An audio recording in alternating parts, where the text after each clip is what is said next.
Hey everybody, how you guys doing? Hope you're well. It's me, Tabodi Mema. This time I'm coming to you with something very special, a new podcast. I want to start by giving you some thoughts as to why I'm doing this, right? Firstly, my lifestyle has been very busy. I've got to work, I've got family, I've also got hobbies. And what more to do than to think about how do I put myself out there and talk about the things that matter to me. I have many interests, I have many hobbies, sports, music, etc. I'll be covering a lot of those in this podcast. The first season will be just me sharing my thoughts, sharing my ideas about these different topics. And then in the second season, I'll be inviting various guests to unpack and explore these topics based on how my guests would see it, touch on issues that would be happening at the time, but also I'll be challenging some of my guests on some of their positions and their stances on certain aspects related to the topics that we'll be covering. I'll be also taking a different angle with this because I'm a fun-loving guy.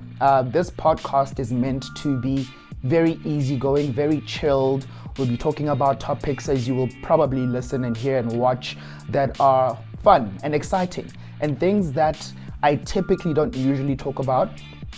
If you've been following me on my social media, you would have seen that I've covered various topics from business, finance, mental health, and various issues that I write about, from education to various themes on the continent and globally. But I thought this time, how about we talk about things that we all enjoy, right? And I'll be sharing some of those throughout this podcast. So stay tuned, watch the episodes, share your comments, share your feedback. If there's anything that you would like me to also cover at some time in the future, feel free to let me know, drop me a note, and let's make this thing fun. Let's make it engaging. Let's tell stories about the things that give us joy, the things that bring meaning to life. The world is going through enough challenges, enough problems and things that we have to deal with, but I've decided, you know what? Let's create a space where we can just talk about things that give us happiness. And that's what the idea about this podcast is. So, as I said in the first scene, I'll be doing these by myself, and really the essence of it is sharing my lived experience through some of the topics that I'll be covering in this season. I'll also be sharing some insights and actually connecting some of the topics in one podcast to the next, to the previous, and relating some of the topics that I'll be covering to some of my more serious aspects. I'll be sharing how teamwork is in sport versus how it is in the workplace, how being excellent individually can affect you in the field of competition and in the boardroom where you have to do commercial or corporate type presentations. I'll also be crossovering or doing some crossovers between certain topics. As you will see, I do have a bit of a creative aspect to who I am, and I'll be bringing some of that, which will be the last bonus episode, by the way. I will be exploring creativity as a topic, as a concept, because many people feel they don't have creativity within them. I'll be challenging that mindset a little bit and also sharing my thoughts as to how every process, everything that starts with a blank canvas does require a creative mind and approach to it. So stay tuned. I hope you enjoy the first season. If you'd like to be a guest, drop me a note. If you have thoughts, as I said, about topics that you think I should cover and any ideas that you come across after you've watched the first season, let me know. And happy to share my thoughts, but also to co-create anything that's cool that some of you guys feel you'd like me to cover. And happy to have you as a guest also when you're ready, if this is your kind of thing and your kind of vibe. So looking forward to it. Enjoy the first season and let's have fun, guys. This is officially episode 1 of season 1, so S1E1 of my podcast series. As I mentioned when I did the intro, I'll be covering various topics that are of interest to me, topics that are fun, topics that are exciting, and the first 2 episodes will be covering one topic, and that topic is sports. All of us do, I would assume, have some sport that we like, we either enjoy playing it or watching it, but I've decided to break it down into 2 segments, and I'll explain that in a moment. The first episode is going to be focused on individual sports. The second one will be on team sports. So this one, I'll mainly be talking around my experience with individual sports, the sports that I like watching, and just lessons that I've picked up from that. So I'll be covering my experience, talking to various things that I observe and watching and also playing individual sports. I'll also be talking to, some of the crossover aspects of things that I've observed, be it tennis, be it taekwondo, or martial arts, or some kind of combat sports, to others like, swimming, athletics. It's gonna be the Olympics soon in July in France. So I hope you guys will be watching those and watching some of your favorite athletes. Viva South Africa. I hope we bring some gold medals from that. So yeah, this first episode, deep dive into individual sports, share my thoughts and lessons, and I hope you find some value from it. And as I said, if you have any thoughts and ideas and things that make you go, feel free to leave a comment, and yeah, let's rock and roll. I've decided to break my podcast into different segments, and this one is called Thought of the Day and Being Mindful, where I just share ideas and things that I've sort of been thinking about on a topic that I'll be discovering, and also something that I feel in the moment, because I don't want to, make sure everything is pre-prepared and, analysis paralysis type of approach. So my, thought of the day was, when I was thinking about individual sports. All of us have talents, be it physical traits, be it mental traits, be it some abilities that we have. And in my mind, I was thinking, what if all of us could compete at the highest level in whatever it is we are good at or talented at individually?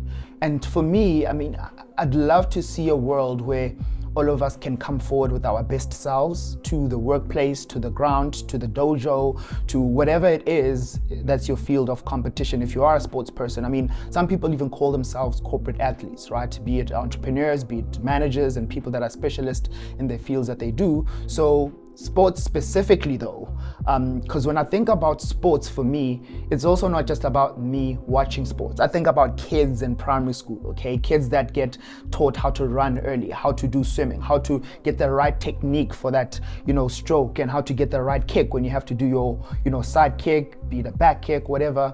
So, for me, the thought of the day is, if all of us could find a way to get our individual talents and skills honed, get the right coach, get the right mentor, and actually be put in a position where you can compete with people that are the best at what it is that you are good at. So you can really have a world-class benchmark to see where you stand. I have a philosophy of whatever it is that you want to do, try to be the best in the world at what you do, because not many people are built like you. It's God engineering, and we should all use our talents and our skills to really enjoy life, to contribute to a better world, but we're gonna have to kick butt ultimately, right? So yeah, my thought of the day is about, I wish that all of us could use our talents to perform at the highest level. And that means you need coaching, you need resources, you need various support structures that'll enable you to get there. And I think from a mindfulness perspective, and this is something I can share, this morning I had a training session with a group of friends. We ran up the stairs, we did burpees, we did shuttles, a whole lot of things. And I think my mindful moment is the importance of discipline. The session started at 7 o'clock in the morning. When you talk about the topic of sport, you can't separate it from the concept of discipline. Being able to show up on time to a commitment that you made is very important. Not only does it show that you respect the people that you're working with, that you're training with, but it also shows that you respect yourself. And above that, you respect the vision and you respect the goal that you've set for yourself. So my thought of the day, and being mindful, I've just been contemplating about the concept of discipline when having to do the things that make you uncomfortable, things that are not convenient for you, but they need to be done for the purpose of the greater goal. So take that, think about it, and see what it is in your life maybe that you need to add a bit of discipline to help you in the long term be better than what you are today. I think for me, firstly, there's various individual sports. There's combat sports, which would cover boxing, karate, MMA, various. My personal favorite is taekwondo, because I used to be a practitioner. There's a few others also, tennis, swimming. People argue that F1 is an individual sport because there's one racer going against others in a car. I would argue though that that's more of a team sport, because throughout the performance, there are pit stops. There's someone that's coaching you. There's various things, including the engineering aspects of it, that during the race need to work. So I was a bit conflicted about Formula One and any sport that has, vehicles, whether that's an individual or team sport. I've concluded it's a team sport, but you feel free to argue with me.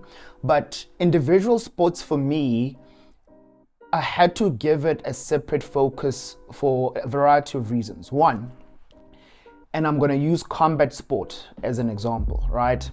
From a combat sport perspective, various ingredients are needed for you to be successful, right? If you think about combat sport, firstly, it's adversarial.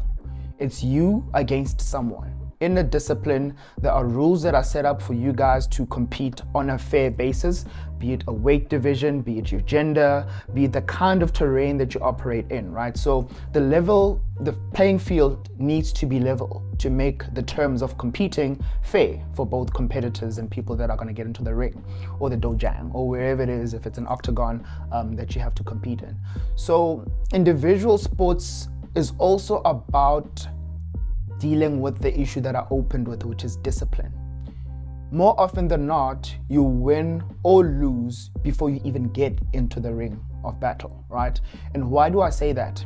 Earlier on, when I was speaking about discipline, which is multifaceted, there's a discipline around making sure that you are true to your diet and making sure that you eat the right food, because if I can use finance as another crossover, if you have a financial model that works well, you're super happy because it does what it needs to do. But some financial models have bugs in them. Maybe a formula doesn't work. Maybe a macro gets broken. All of those building blocks at each cell, each row, each column, each tab, make the model as a whole function effectively. Now, for you as an individual, you are made up of different parts, different organs, blood, veins, and nutrition is an input into who you are. And if you go into a field of competition, you need to make sure that your diet has set you up for success. And for me, that's the first important aspect from a discipline perspective. 80% of your wellness, health-wise, how you look, is affected by what you eat, right? The other 20, your exercise, your routine, and so forth. Don't quote me on that one. That was a research article I read, so don't reference me.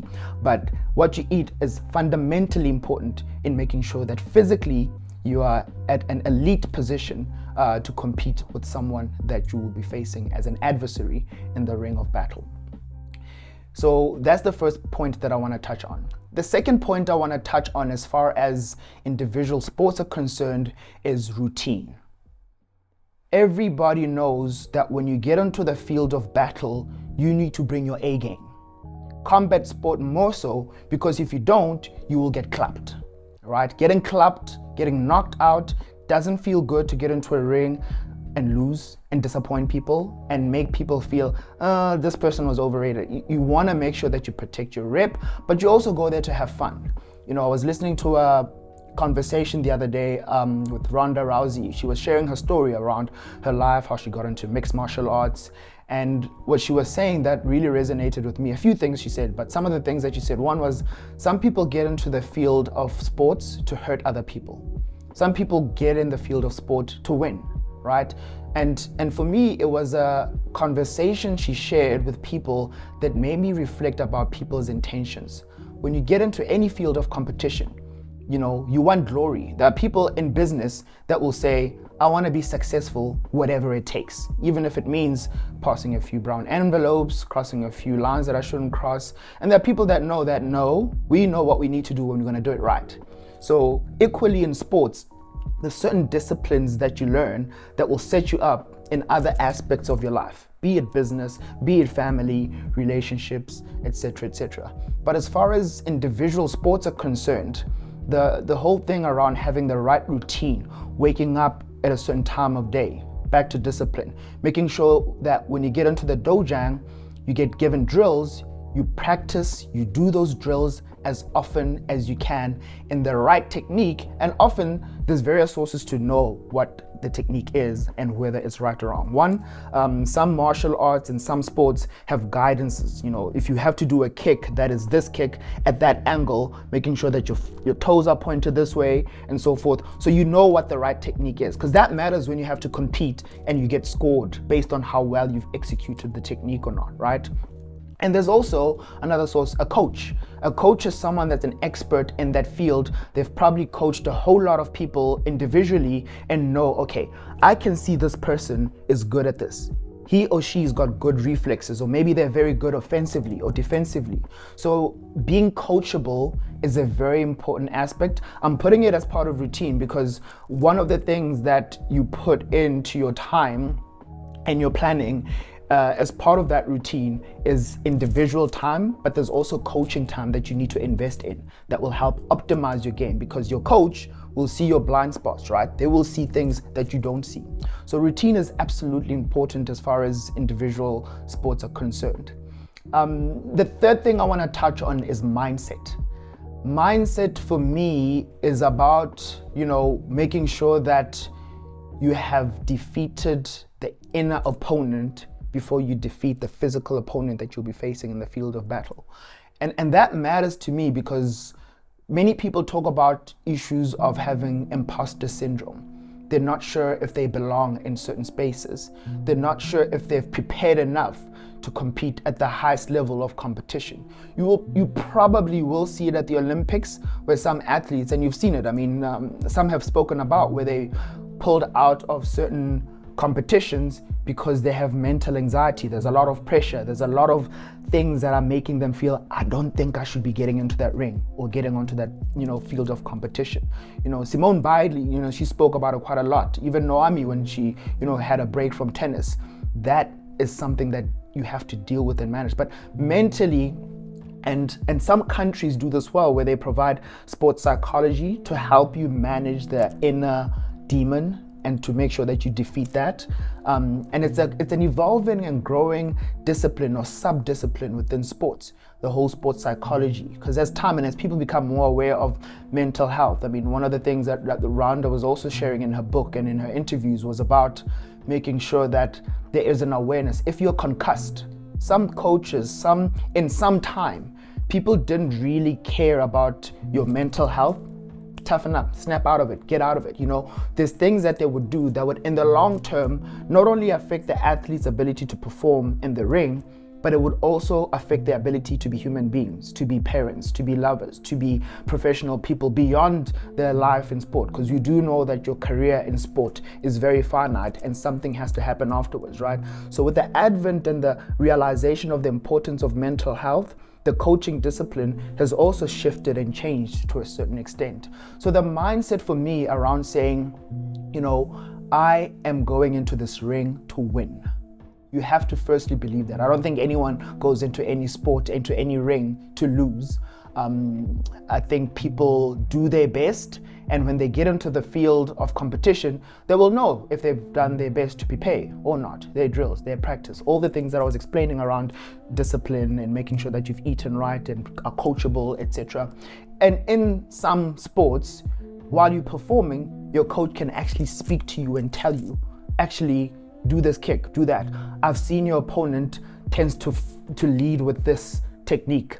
This is what you need to do to counter that and get points and quickly win, right? Some sports are points-based, individual sports. Some of them, people want to knock you out in the second round or the first round, and that matters, right? But the other piece around the mentality aspect of having to defeat the inner demon and making sure that you've overcome imposter syndrome is when you are in the ring, you have to feel that you belong there.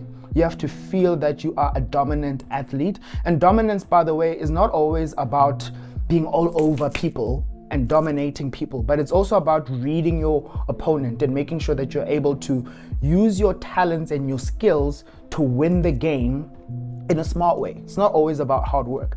Some athletes, you watch MMA, you watch karate, you watch taekwondo, you watch any combat sport, you will see some athletes, when the bell rings, they run to the other guy. They don't want to give you space and time to think.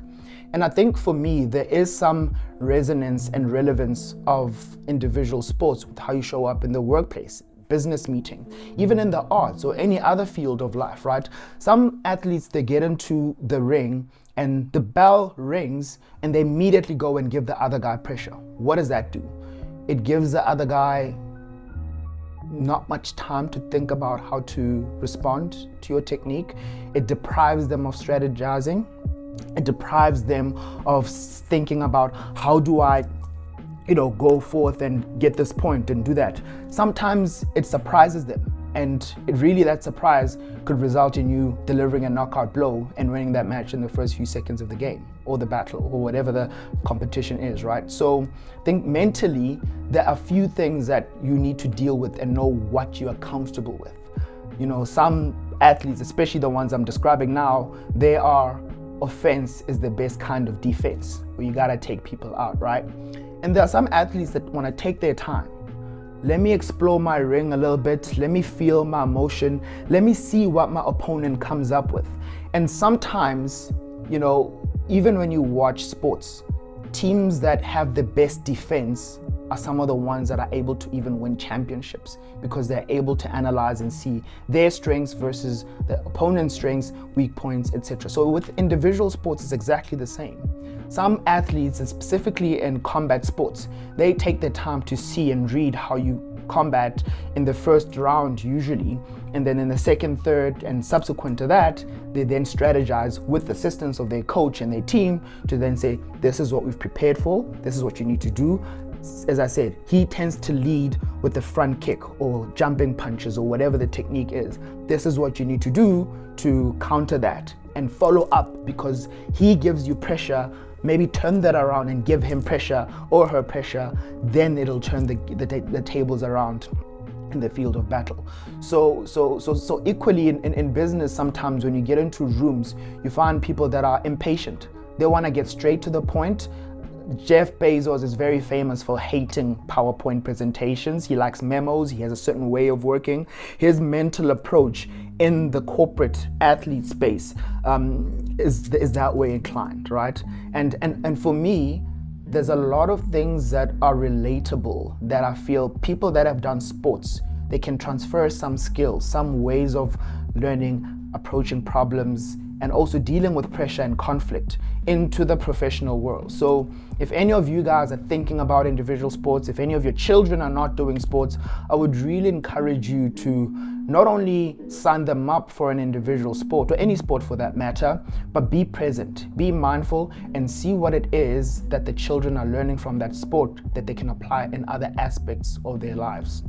So that's my take on individual sports, guys. It's really the kind of field where it's about you, and often people that play individual sports tend to be quite lonely, because it's those moments when your coach is not around, your family feels that you're abandoning them, or you have to perform to a level that makes you a world-class athlete because you've put in the hours that maybe your opponent hasn't put in. And the loneliness comes from the point of view of saying, I'm sacrificing so much, no one is seeing this work. It's the space where you actually crafting the ingredients to really deliver those winning blows, or to deliver that winning technique to your opponent in the ring, right? And I like combat sport, like I said, because you can't afford to make mistakes. Combat sport is one of those sports where mindfulness is most important. And for me, in closing, and I did open up with a bit of a mindful story when I started this segment, is, you blink, you're out. Mike Tyson is famously quoted as saying, everybody has a plan until they get punched in the face.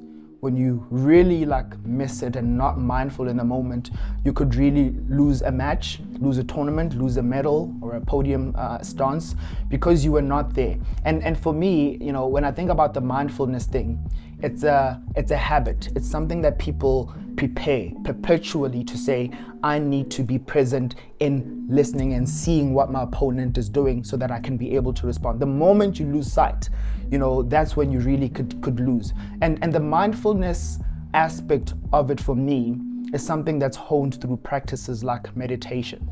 Another aspect of mental health that we don't spend enough time talking about, because if you think about a meditative practice, you really learn to center yourself. You are there, you're listening to your breathing, you're listening to your heartbeat, you're listening to the cars, the birds, the ocean, whatever your environment is. In that mindfulness moment, you're training your brain to say, distractions aside, I need to be here and do this thing.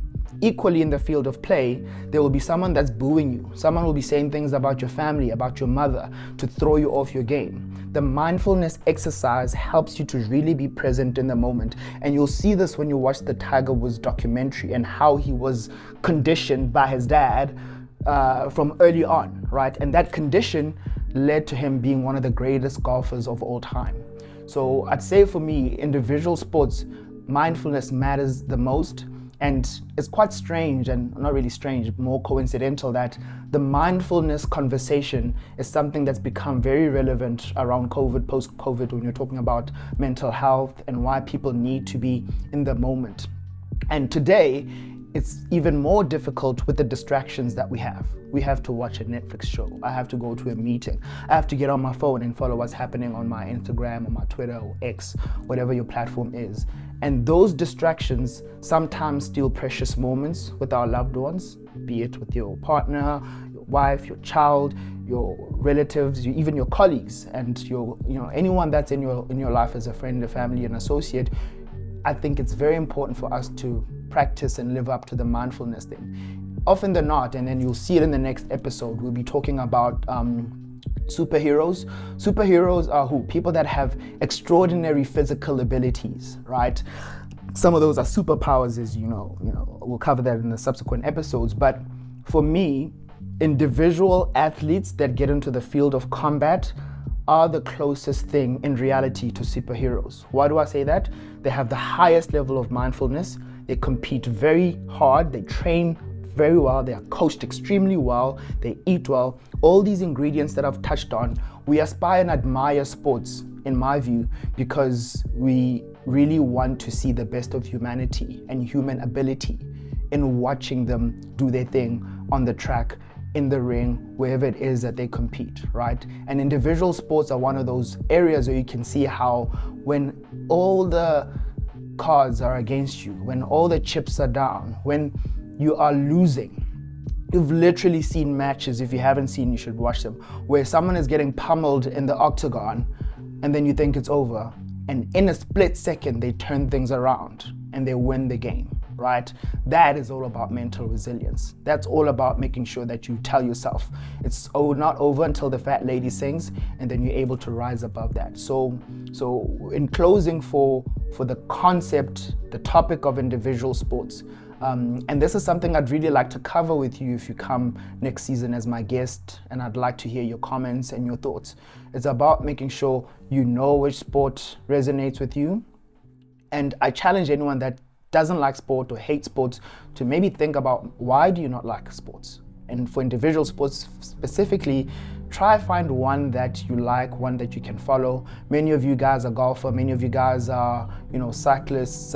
There's various individual sports that you do that require you to make time, get somewhere, either win a race where there's a finish line and everyone has to do their best, or get into a ring and compete and make sure that you, in the right way, beat the opponent that you have to face in the field of competition or in the ring. So even get your children to do it. I'm a big fan of teaching children sports and getting them into sports, because there's a lot of valuable life lessons, as I touched on earlier, that children can start being conditioned on from a very young age.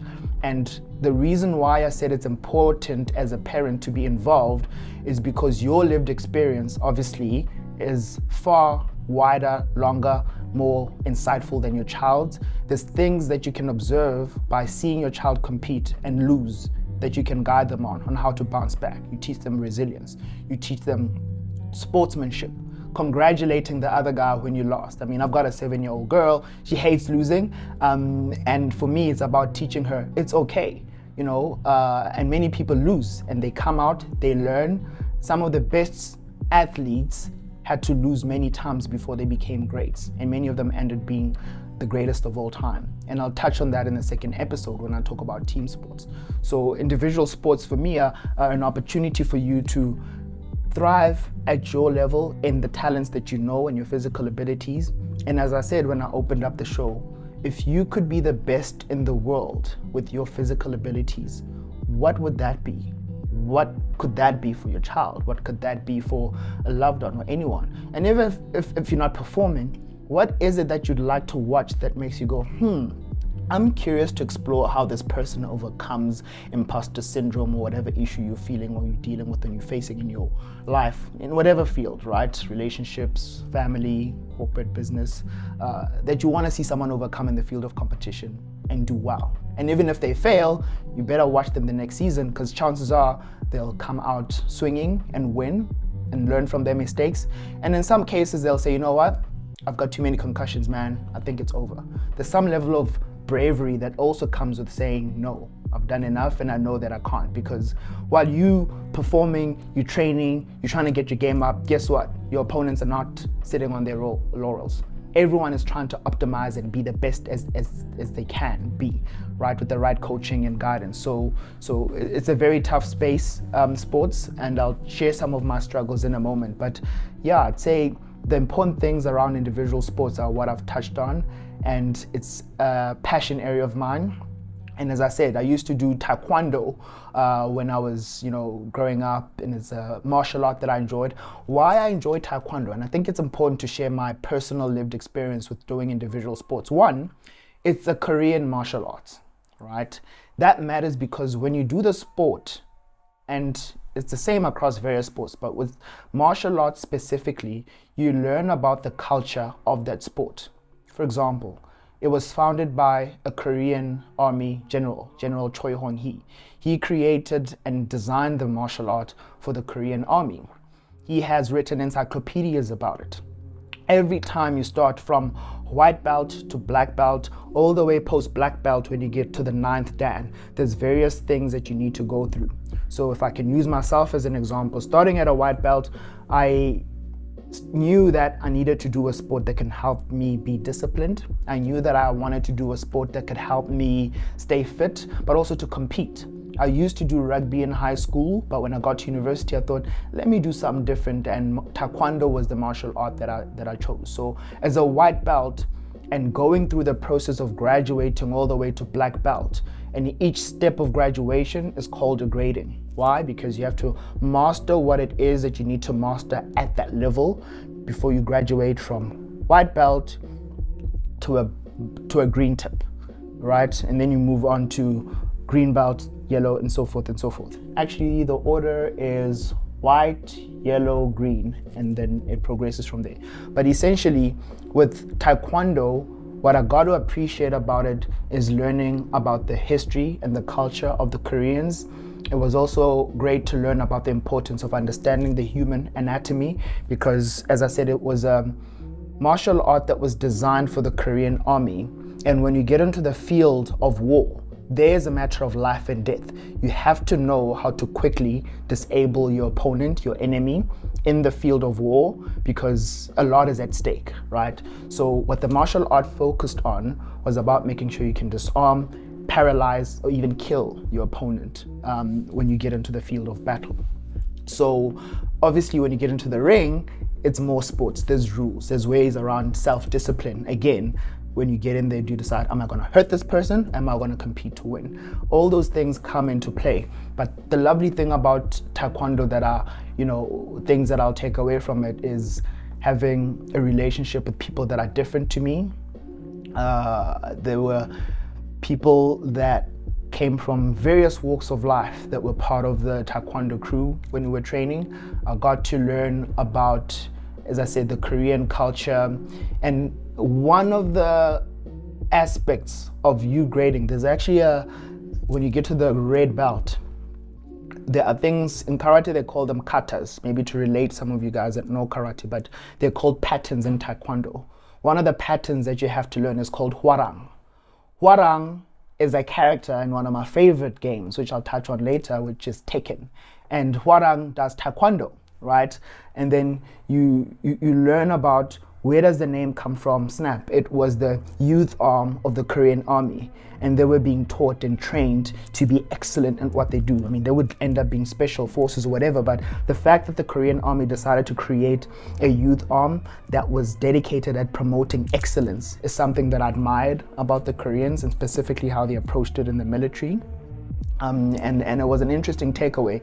Korea, specifically North Korea, is a hermit country. And when you think about the concept of juche, which is one of the patterns that you also get to do in your black belt when you get to the second dan, the concept of self-reliance is something that the North Koreans pride themselves about.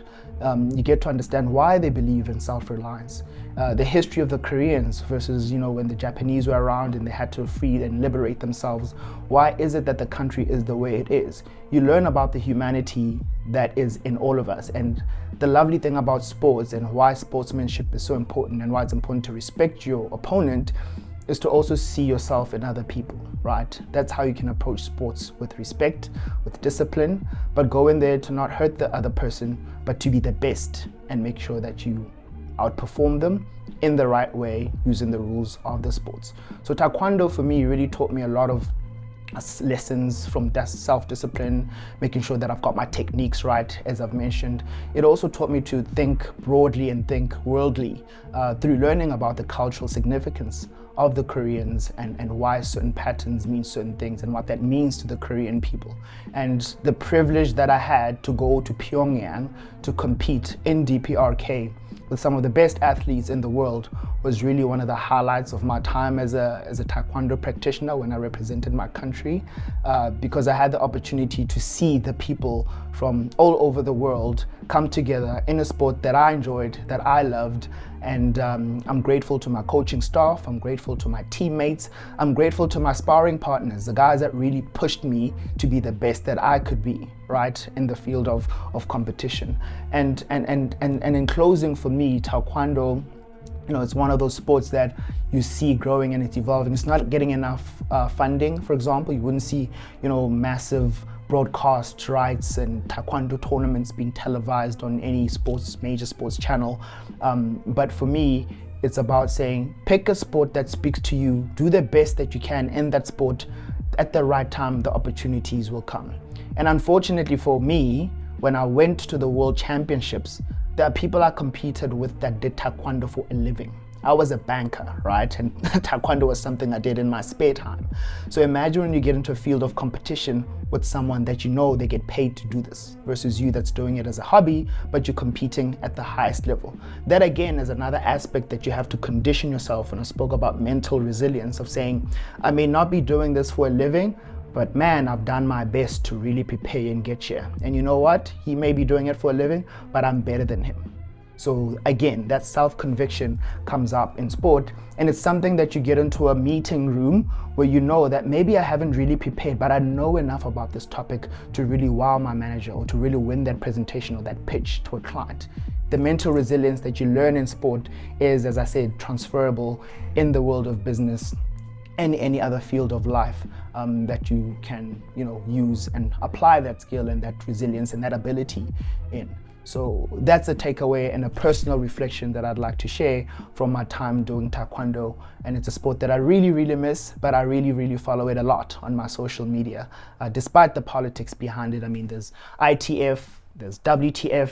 Like humans, there are divisions that usually happen for various reasons, but the sport is beautiful. I encourage you to check it out. And if you can, sign up your kid to the nearest Taekwondo club and visit the dojang, meet the teacher, Sabum and Sabumnim, that's the name for the teacher, and really get to understand what you could learn and gain from it, and check it out and follow it. YouTube it, search General Choi Hong Hee on your YouTube and see what comes up, and I hope you get inspired.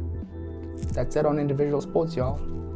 Like in many areas of life where there are rivalries, be it countries that don't like each other, be it teams, be it whatever, companies that compete, in individual sports there are also rivalries. The few classic ones that some of you guys may be familiar with is in boxing, where there's the Tyson-Evander Holyfield rivalry, George Foreman, Muhammad Ali back in the day. And the one that I do want to touch on is the Roger Federer and Rafael Nadal rivalry. And the crossover really is about the song that plays in my mind whenever I think about rivalries in individual sports. And that's from Watch the Throne, a very well-known album by Jay-Z and Kanye West. And the song is Who's Gonna Stop Me? So here's a little bit of a crossover theme song on rivalries. And when those guys get into the ring, knowing that they are the best at what they do, at any given moment, any of them could score a point against each other.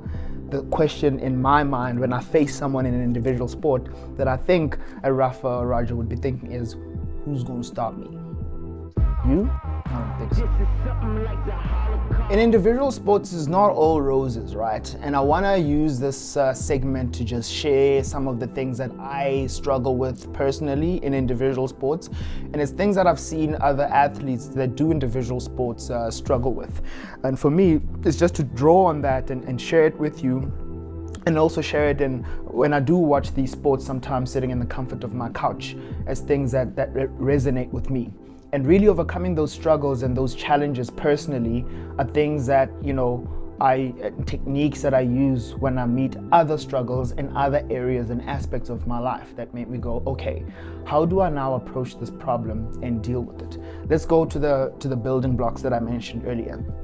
I struggled a lot with the consistency of my routine and being consistent in putting in the time and the effort to be the best at what I could be in that sport, right? And the experience I'm sharing is with my time in Taekwondo, because that's the individual sport that I spent a lot of time doing.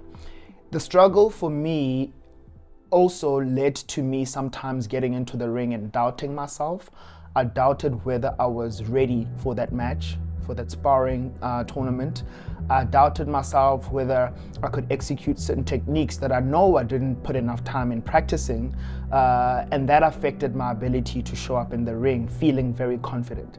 Surprisingly, there are times where I had a lot of self-doubt in the ring, but I realized I was still good and better than my opponent, and I still won. There were times when I got into the ring feeling super confident, having done the best that I could to prepare for World Championship tournament, and I was surprised at how even better the other guy was, right? So for me, the importance of self-discipline, consistency, making sure that you do the best that you can with your time, with your resources and everything around you that you need to thrive and succeed in that sport is very important. So I really struggled a lot with that in my career. There's other things that, other challenges that I had to overcome. Diet being one of them. I'm a foodie. I like my food. I like my pop. I love, various ingredients that are not necessarily ideal for someone that's competing at the highest level. The thing that was also important and that I struggled with was making sure that I keep my weight. Because to compete in a martial arts, you need to maintain a certain weight to be in the category that you are signed up for that tournament. And for me, it really, again, went back to the discipline around making sure that I keep my cardio, I keep my diet on check, on lock, making sure that I eat the right food, but also that I train and do the relevant cardio, strength, flexibility, as well as some of the mental preparation that I needed to do before I competed in that particular tournament. So those were some of my struggles. And how do these translate? Today, I'm not necessarily representative of the country in Taekwondo. I'm not necessarily performing at the highest level, but I have to still wake up every morning to go to the gym, go to work, live. I still need to make sure that I'm conscious in what I eat and take in, right? So there's a lot of things that I struggled with in my time as an individual sports practitioner through Taekwondo that I'm also seeing I struggle with in some of my daily living things.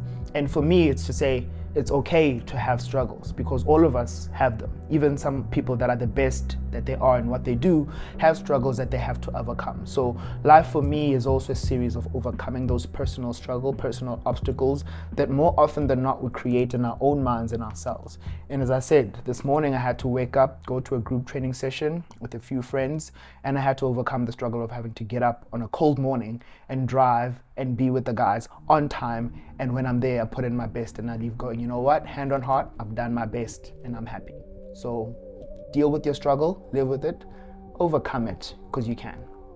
Okay guys, so we've come to the end of the first episode. I hope you enjoyed it. I hope you found something in it that resonates with you, you've learned something new. As I said, if you wanna, engage, leave comments, drop me a message, share your thoughts, feel free to do so. I'm fairly, reachable and open. But in closing for me, if I just recap a little bit, I had to separate team sports to individual sports because there are certain things in individual sports that are quite important for us to just be mindful of and be aware of, right? There are certain things in individual sports that emphasize why sometimes we need to take the lonely road. It's in the loneliness where greatness is made. Muhammad Ali will often tell you that the best things about him being the best boxer that he was those moments in training, those moments where no one was around. There was no film crew. There was no chance for him to say something cheeky to his opponent or his next, adversary. It was really those moments that built up the confidence that he needed to have to show up in the ring and be the world champion that he was. So I'd say for me, it's quite important that as we watch, as we practice, as we research and think about which individual sports we either want to watch, compete in, get our children and our loved ones to participate and sign up for, let's think about and be intentional about why does a sport, why do I feel this sport is important? And sometimes you don't need to choose one discipline early. There's a very interesting book that is called Range. And in that book, David Epstein, I believe, is the author.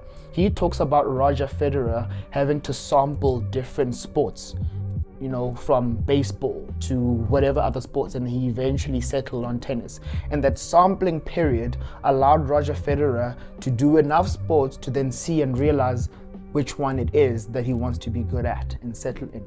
And I know I referenced Roger earlier in my, rivalry crossover, but it's quite important for us to also be experimental and explore, because there's many physical, mental, and other abilities that we have that requires us to explore and go out there and see, what can I do? Maybe I'm a good runner. Maybe I'm good at endurance. Maybe I'm very good at flexibility. What sport can allow me to optimize that ability? What sport can allow my child, who I know is a great swimmer, to optimize that ability? It could be swimming itself. It could be water polo. It could be any aquatic sport, that he or she can get into. But I'd say for me, in closing this episode, is about reflecting on, the strength, the resilience, the mental fortitude that one needs to have to not only get in the ring and compete and win, which is obviously the goal, but the importance of the journey. Those moments that you have to wake up early, making sure you choose the right food, having a budget that allows you to make sure that, within my means, this is what I can afford from a diet perspective. I will get this, get that, and making sure that you're consistent in doing that to ultimately be great at what you do. And the transferability of what you learn in individual sports in other fields of your life is something that I wanted to just share with you and touch on a bit in this episode. Like I said, I hope you enjoy it. Look out for the next one on team sports, where I'll be delving into broader topics around team dynamics. And I look forward to engaging with you. That's all. Cheers.